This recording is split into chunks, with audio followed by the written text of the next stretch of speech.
Djoua et Nyota émettant Lubumbashi sont suspendus jusqu'à nouvel ordre. La décision est de Flori Kabange-Numbi, procureur général de la République. Elle a été rendue publique ce vendredi à Kinshasa au travers d'une communication. Cette suspension est la conséquence du fait que ces chaînes se sont illustrées ces derniers temps par des émissions attentatoires à l'ordre et à la sécurité publique selon le procureur général de la République. Suivez. Lubumbashi, deuxième ville de la République démocratique du Congo, sera privée pour un temps X du signal de deux de ses chaînes de radiodiffusion et de télévision les plus suivies. Il s'agit des groupes de presse Djoua et Nyota, respectivement appartenant à Jean-Claude Muyambo et Moïse Katumbi, tous acteurs politiques et hommes d'affaires. Le procureur général de la République entend ainsi prévenir les troubles à l'ordre public, les atteintes à la sécurité intérieure, des appels à la haine tribale, ainsi que pour garantir la poursuite normale des enquêtes. Il s'appuie sur les articles 6 et suivants de l'ordonnance loi numéro 82-020 du 31 mars 1982. Kabange Numbi se dit préoccupé par la dégradation de l'atmosphère sécuritaire à la suite des plusieurs correspondances échangées entre acteurs politiques, particulièrement dans la province du Katanga, relayées par des télévisions même à Kinshasa. Tout acteur politique a le droit de s'exprimer sur tout, mais les écarts ne sont pas permis, soutient le procureur. Une enquête est déjà en cours pour déterminer le degré de responsabilité dans la dégradation de la situation sécuritaire favorisée par des émissions de télé. Le procureur général de la République se refuse néanmoins d'admettre que les pressions et influences indirectes et directes soient exercées sur les enquêteurs par le biais des débats télévisés. Mais en revanche, il invite toute personne qui détiendrait une information susceptible de l'aider à approfondir les dites enquêtes d'entrer en contact avec le magistrat ou les inspecteurs judiciaires chargés de ces investigations. Et par une communication du CESAC nous parvenue il y a peu, c'est finalement 4 chaînes locales qui sont touchées par cette mesure.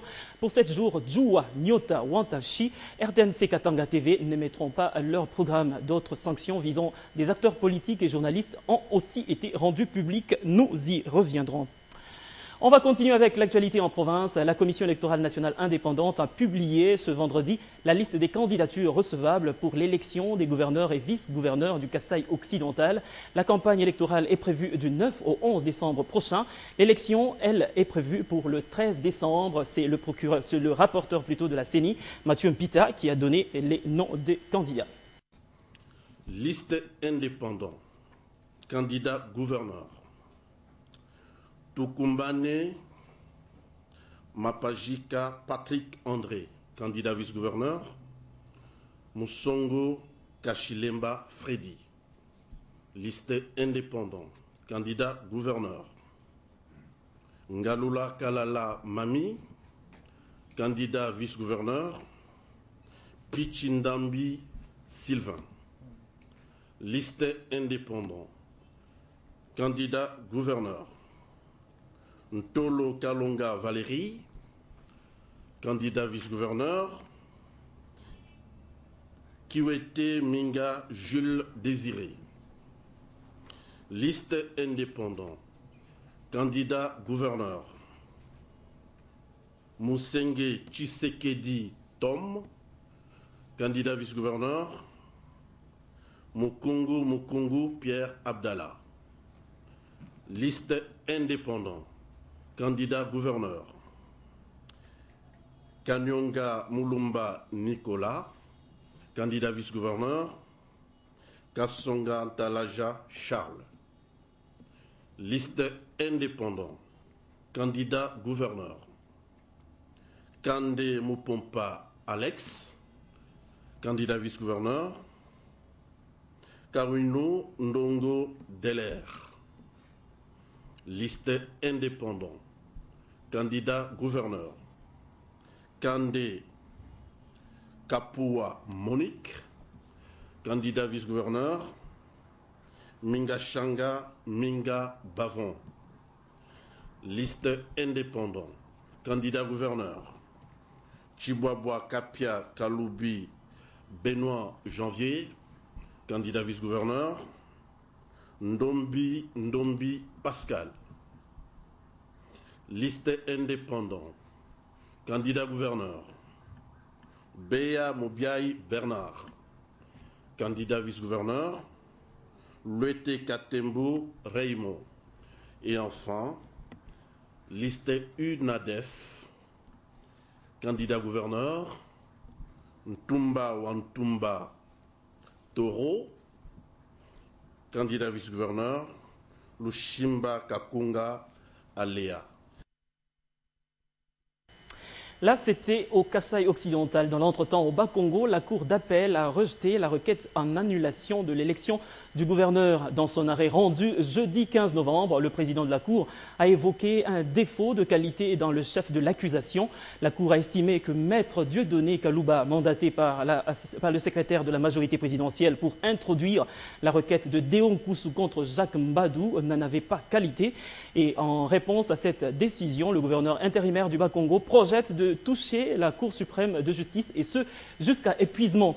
Son conseiller politique l'a confirmé ce vendredi sur nos antennes. Patrick Bongo était invité de Grâce Mouton-Collé au journal de la mi-journée de ce 16 novembre. On l'écoute. Le droit est têtu, la loi est dure, mais c'est la loi. Ce que nous sommes en train de faire, c'est la loi. Nous allons abandonner comme vous le souhaitez, mais seulement après avoir épuisé la dernière voie des recours devant la Cour suprême de justice. Nous pensons simplement que nous avons des programmes que nous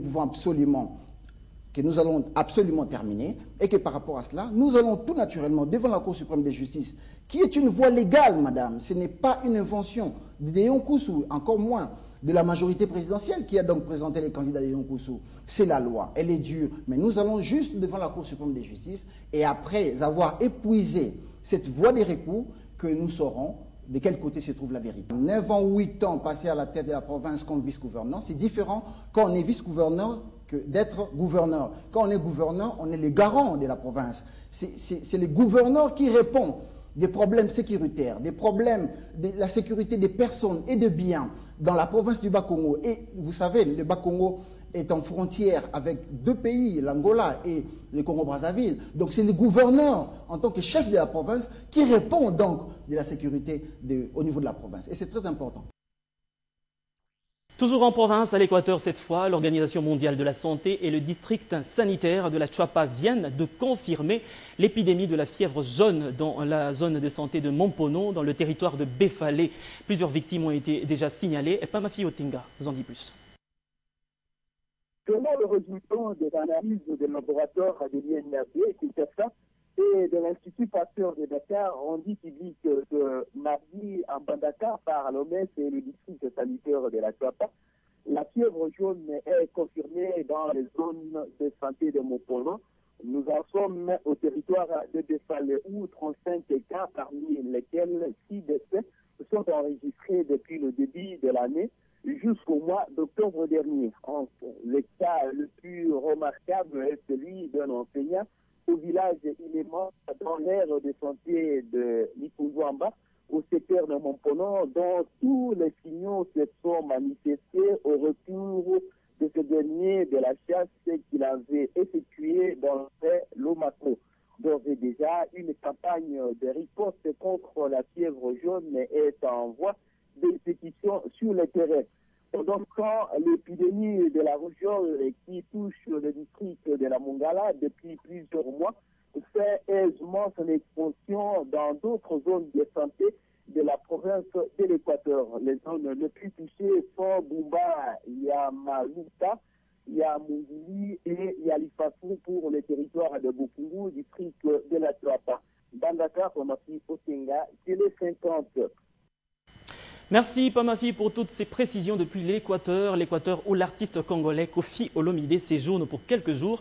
Le temps pour lui est de livrer quelques concerts.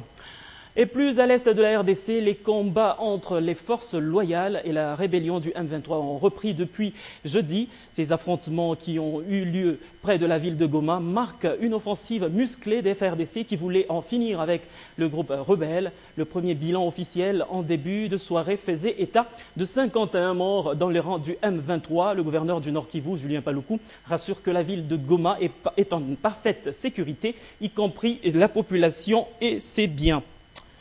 La République démocratique du Congo dans le comité électrotechnique international, c'est pour bientôt. Ce vendredi, le comité a réuni toutes les parties prenantes pour statuer sur les recommandations de l'Assemblée générale de Norvège, des recommandations qui permettront à la RDC de revenir dans les standards internationaux. Regardez.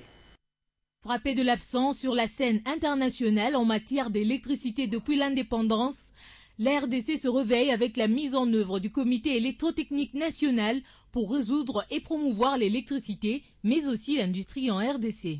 Sans la normalisation, sans la standardisation, sans la certification, eh bien, on ne peut pas avoir un développement sécurisé, durable. Et voilà pourquoi nous pensons que le sujet est vraiment au centre maintenant de nos préoccupations. Toutes les parties prenantes se sont réunies au Grand Hôtel Kinshasa pour l'adoption du compte-rendu et la mise en place de 4 sous-comités d'études selon les besoins du pays, recommandés lors de l'Assemblée générale du Comité électrotechnique international qui s'est tenue à Norvège, assemblée qui a donné l'occasion à la RDC de s'épanouir. Nous n'avons eu à constituer notre comité que 12 ans plus tard. C'est au mois de mai ici que le comité a été constitué. Il nous faut de la volonté pour que nous passions du statut pays membre programme affilié pour devenir pays membre associé. La mise en œuvre de SEN, une structure normative en matière d'électricité, va-t-elle répondre aux attentes des industriels et de la population congolaise?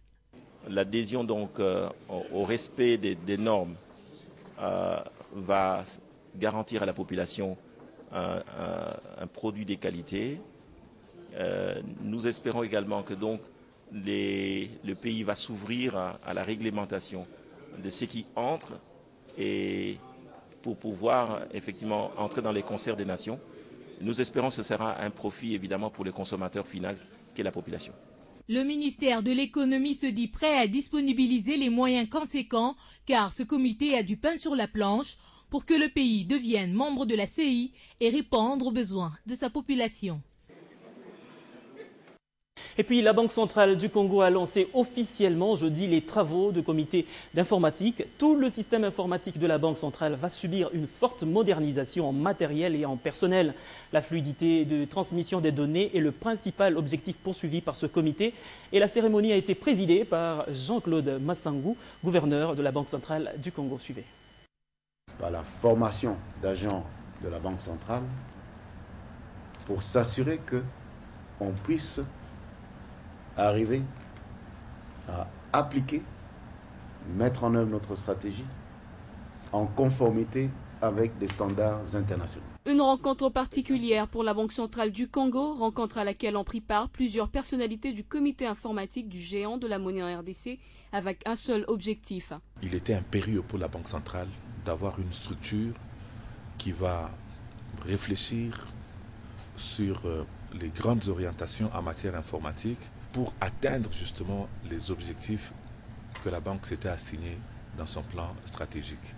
Présidé par le gouverneur et président du comité informatique de la Banque centrale, Jean-Claude Massangu, ces travaux consistent à organiser l'ensemble des ressources, matériel, logiciels, personnel, données et procédures devront ainsi permettre la fluidité de l'information à tous les niveaux. On voulait qu'au niveau du pays, au niveau de la sous-région et au niveau international, que la Banque centrale produise des informations fiables. Moderniser son système informatique devient une préoccupation incontournable pour la BCC et les experts sont déjà à pied d'œuvre pour finaliser cet ensemble d'éléments en interaction dynamique organisée en fonction d'un but bien déterminé. Une délégation d'investisseurs roumains séjourne depuis jeudi à Kinshasa avec à sa tête Ovidiu Lucian Tander, patron du groupe Tander. L'objectif de cette visite d'affaires est de voir les possibilités d'investir en République démocratique du Congo dans plusieurs domaines, notamment dans les ressources naturelles, la production métallurgique ainsi que la construction civile et industrielle.